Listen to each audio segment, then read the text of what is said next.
Hi there, Keith here with another Bachelor blog. One of the great things about television is every now and then you get moments that you have to sit back and say, I never saw that coming. Like at the end of the third season of Lost, when we stopped flashing back and then we started flashing forward in their lives. Never saw that coming. Or one night, when J.R. Ewing was sitting in his office and he took 2 shots, which launched Who Shot J.R. Didn't see that coming.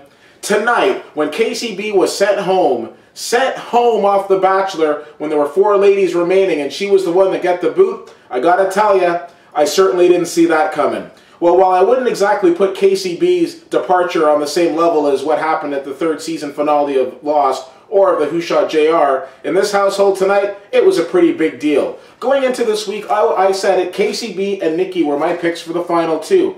How wrong I was. So tonight was the night that Ben had the opportunity to meet the 4 remaining ladies' families. He went home and he was wined and dined by all of the families pretty much, except for KCB's.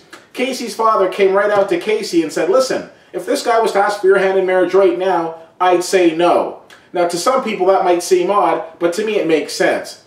Consider this. Here's a guy who's dating multiple women right now. He can't really say that he's in love with any of them, and quite frankly, can they really say that they're in love with him? Maybe they can, but are they? They're basically being taken around on these worldwide adventures, going to all these exotic locales. You know what? It's not real. If you want real, take her to the Olive Garden on a Saturday night, wait 20 minutes in line to get a table, and then see how much she loves you. But if you're taking her to exotic places, chances are she's going to be a little happy.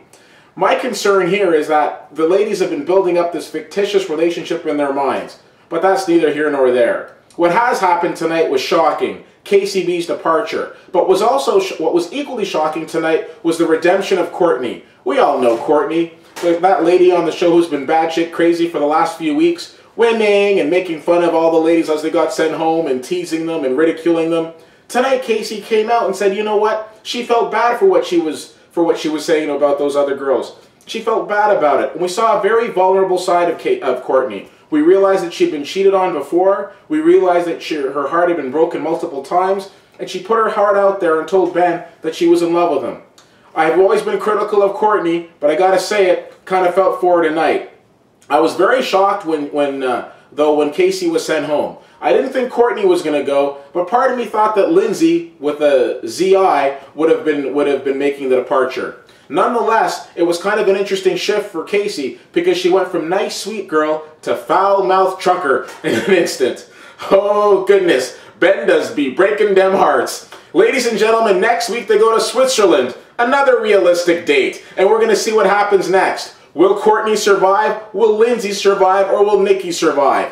The way it's going right now, I wouldn't be surprised if Ben got down on one knee and proposed to Courtney, but I'm not quite sold on that happening either. Who knows? Who knows what's going to happen?